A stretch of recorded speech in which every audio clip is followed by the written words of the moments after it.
Hello India. बड़ों को प्रणाम, छोटों को प्यार और मेरे सारे सब्सक्राइबर को ढेर सारा राम राम। दोस्तों, आज पहला वीडियो जो मैंने रखा वो जो शॉर्ट्स रखा एक बंजारन में बेटी जो है सो पराया धन लोग कहते हैं, और एक बंजारन की तरह ही उसकी ज़िंदगी कटती है, ना घर के ना घाट के। अगर हस्बैंड ज़िंदा है तो सब कुछ मिलता है, नहीं तो ना घर के ना घाट के। तो बहुत तकलीफ़ से गुजर रही हूँ, इसलिए मैंने खुद पे लिखा है। देखिए कैसा लगता है, आप लोग लाइक कीजिए, सब्सक्राइब कीजिए। शॉर्ट्स है तो 1 मिनट के अंदर डालना पड़ता है, इसलिए सारी बातें उसमें समझा के मैंने नहीं कह पाई हूँ। तो अब जो है सो पहला वीडियो जो मैं आप लोगों के समक्ष रख रही हूँ, ये रखा है मैंने आध्यात्मिक वीडियो जो मैं आप लोगों के समय रख रही हूँ। उसका दूसरा पार्ट रखूँगी कर्ज और कर्जदार। कर्ज और कर्जदार में मैंने अब तक आप लोगों के समक्ष रखा कि यहाँ दुनिया में जो है सो लोग अकेले आते हैं, अकेले जाते हैं, खाली हाथ आते हैं, खाली हाथ जाते हैं, और यहाँ कोई किसी का नहीं है, सब एक दूसरे का कर्जदार है। कर्जा चुकाते हैं और चले जाते हैं। माँ बाप पे ज़्यादा कर्जा है तो माँ बाप ज़्यादा करते हैं, बच्चों पे कम कर्जा है तो बच्चे कम करते हैं। जिस पे ज़्यादा कर्जा होता है वो ज़्यादा करता है, और कभी कभी कर्ज का ऋण इतना ज़्यादा होता है कि वो एक जन्म में नहीं पूरा हो पाता है, तो उसके लिए बार बार आना पड़ता है। आज जो है सो कर्ज और कर्जदार को सच साबित करने के लिए मैं आप लोगों के समक्ष एक कहानी जो है सो रखने जा रही हूँ। और ये कहानी जो है सो काल्पनिक नहीं है और ना ही मेरी लिखी हुई कहानी है। मैंने आज से 30 साल पहले कल्याण में, पता नहीं अब कल्याण छपता है या नहीं छपता है दोस्तों, पहले कल्याण नाम की जो है सो एक धार्मिक पुस्तिका छपती थी, और उसके घर के बड़े बुजुर्ग जो हैं वो सारे, जैसे हम लोग बचपन में अमर चित्र कथा पढ़ते थे ना, तो सबको एक साथ मिला करके यूं यूं मोटा जैसा बनवा लेते थे उसको, और उसको पढ़ते थे छुट्टियों में। तो उसी तरह से कल्याण की भी सारी पुस्तिका को छप करके मोटा जैसा बनवा करके घर के बड़े बुजुर्ग जो है उसको रखते थे, ताकि आने वाली पीढ़ी उसको पढ़ सके और उसे शिक्षा ले सके। तो मेरे हस्बैंड ने भी लाया था, उनके दादा लेते थे कल्याण, तो वो रखे हुए थे। तो उसी में ये कहानी मैंने आज से 30 साल पहले पढ़ा था, जो कि सच्ची कहानी है, सच्ची घटना से प्रेरित है, और हमारी इस बात को जो है सो साबित करती है कि ये सभी जो है सो यहाँ कर्जदार हैं और एक दूसरे का कर्ज चुकाते हैं और जाते हैं। तो इसीलिए ये कहानी मैं आज आप लोगों के समक्ष रख रही हूँ, और आप लोगों का इस आध्यात्मिक वीडियो में मैं स्वागत कर रही हूँ। सो आप लोगों का बहुत सारा स्वागत है। आप लोग इंटरेस्ट ले रहे हैं अध्यात्म में, आत्मा परमात्मा पे विश्वास रखते हैं, इसकी मुझे बहुत ही खुशी है, और मैं आप लोग का स्वागत करती हूँ। तो आप देखिए, इसको प्रूव करते हुए मैंने कहानी रखा है कर्ज और कर्जदार। बात जो है सो दोस्तों 70 की है, 72 के आसपास की बात है। काशी जो है, काशी बनारस जो है आज हम लोग के नाम जानते हैं बनारस के नाम से, तो काशी बनारस में जो है सो बहुत सारे साधु महात्मा जो है सो हिमालय से पधारे थे। तो वहाँ के जो नगर सेठ थे, पहले ये प्रथा होती थी कि जब शहर में कोई जो है सो साधु महात्मा पधारते थे, तो वहाँ के जो नगर सेठ होते थे उसे अपने घर में, या अमीर लोग जो भी बिजनेसमैन होते थे सब उनको अपने घर में आमंत्रित करते थे और उनका सेवा करके पुण्य लाभ कमाते थे। तो वहाँ के जो नगर सेठ थे उनको जो है सो बताए, उसके नौकर चाकर के ऐसे ऐसे साधु महात्मा आए हुए हैं, 2-3 दिन हो गया। बोले तू 3 दिन हो गया तुम बताए नहीं। दौड़ के जल्दी से जो है सो मंदिर गया और उन लोग को बोले कि सो महात्मा आप लोग हमारे घर पधारिए और हम लोग को सेवा का मौका दीजिए। तो बोले कि सो इस बार तो बहुत कम दिन का रहना है, कल ही हम लोग को निकलना है, ऐसा कीजिए अगला बार आएंगे तो ठहरेंगे आप लोग के, आपके पास आपको जो है सो सेवा का मौका देंगे। अभी जो है सो बहुत बड़ा यज्ञ हो रहा है और उसी में हम लोग को कल निकलना है, पहुंचना है।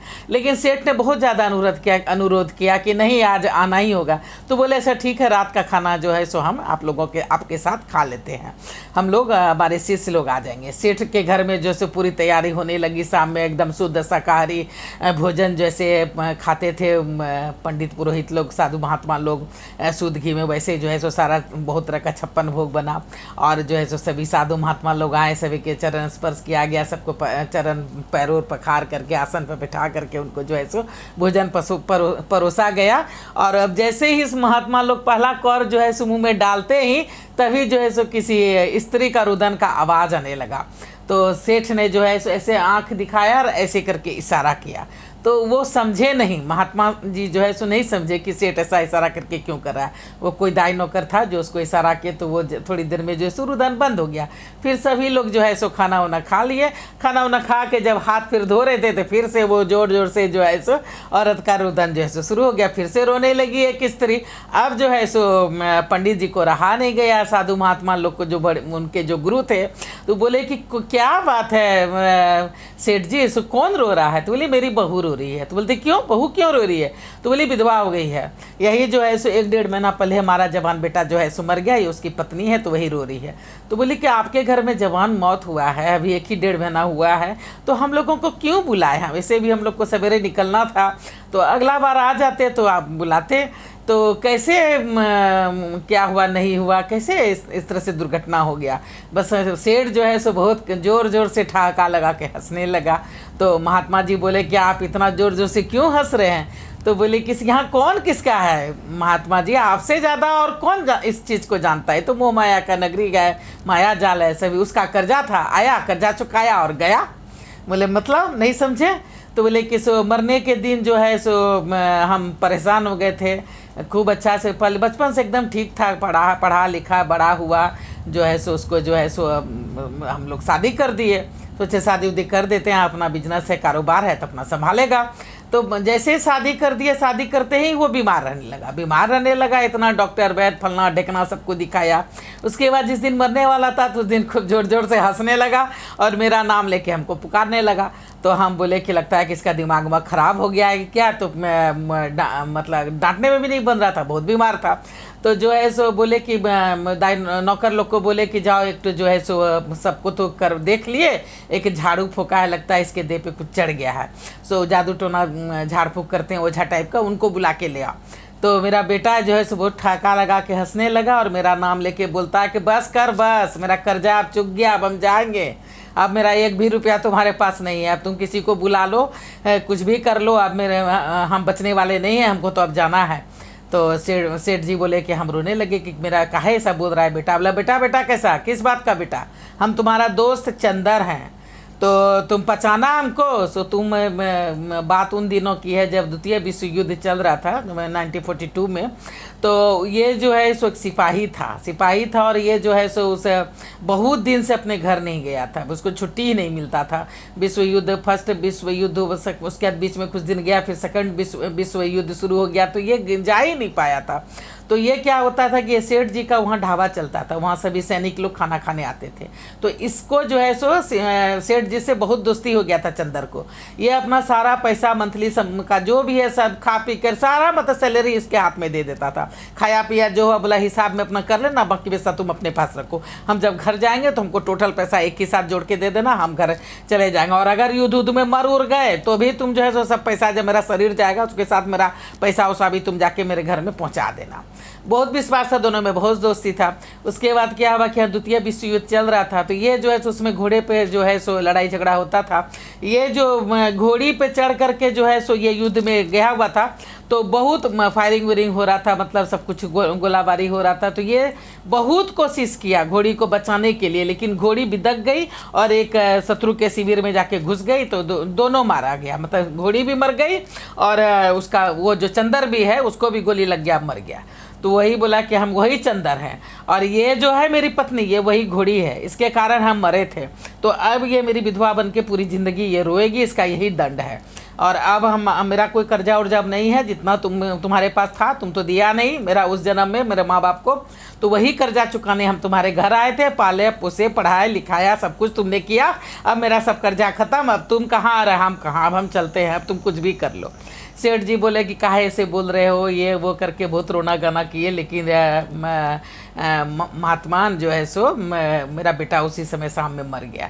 तो मेरी आंखें खुल गई और ये सही बात है कि यहाँ कोई किसी का नहीं है, यहाँ लोग जो है सो सब एक दूसरे के कर्जदार हैं, कर्जा चुकाते हैं और जाते हैं। तो महात्मा जो है सो वो मुस्कुरा दिए, बोले कि हाँ ये तो तुम तो समझ गए, लेकिन अब अपनी बहू को भी समझाओ। तो बोले कि वो इसीलिए तो रो रही है, उसको पश्चाताप का आंसू बह रहा है कि हमारे कारण जो है सो उसकी मौत हुई, अब वो तो चला गया, अब इसको पूरा ज़िंदगी काटना है। तो बोला ठीक है, उसको बोलो पूजा पाठ करेगी, उसमें मन लगाएगी और ज़िंदगी काटेगी। और उस समय जो है सो दोस्तों सो विधवा विवाह उतना संभव नहीं था, जल्दी नहीं हो पाता था। तो इसीलिए इस कहानी से यही शिक्षा मिलता है कि यहाँ जो है सो कोई किसी का नहीं है, यहाँ सभी एक दूसरे के कर्जेदार हैं, बस कर्जा चुकाना है और यहाँ से जाना है। तो अब देखिए मैंने अपने कहानी को जो है सो प्रूव करने के लिए, साबित करने के लिए कि मेरी बात सही है, सच्ची है, तो इसे मैंने आप लोगों के समक्ष रखा। कर्ज और कर्जदार का ये दूसरा पार्ट हुआ। अब जो है सो मैंने जैसे कर्ज ऋण का बात किया है, तो अपने अगले एपिसोड में मैं कॉम्प्लिकेटेड ऋण की बात करूंगी। एक तो सिंपल ऋण होता है जो माता पिता पर बच्चे होता है, जो सिंपल ढंग से चुका करके एक जन्म दो जन्म में चुक जाता है और लोग चले जाते हैं। लेकिन एक कॉम्प्लिकेटेड ऋण होता है दोस्तों, बहुत कॉम्प्लेक्स और कॉम्प्लिकेटेड ऋण होता है, जिसको चुकाने के लिए एक जन्म दो जन्म क्या सदियां बीत जाती है। तो अब उस पर फिर मैं अगले एपिसोड में बात करूंगी। अब अपनी वाणी को यहीं विराम देना चाहती हूँ। जय भोलेनाथ, हर हर महादेव। प्लीज़ लाइक कीजिए, सब्सक्राइब कीजिए। बहुत दिन हो गया, मुझे 2 साल हो गए, अभी ना ही लाइक आ रहे हैं ना व्यूज आ रहे हैं। आप लोग अगर लाइक कर देते हो तो मुझे बहुत अच्छा लगता है। तो प्लीज़ लाइक करो, सब्सक्राइब करो। अब मैं वाणी को यहीं पर विराम देना चाहती हूँ। जय भोलेनाथ, हर हर महादेव।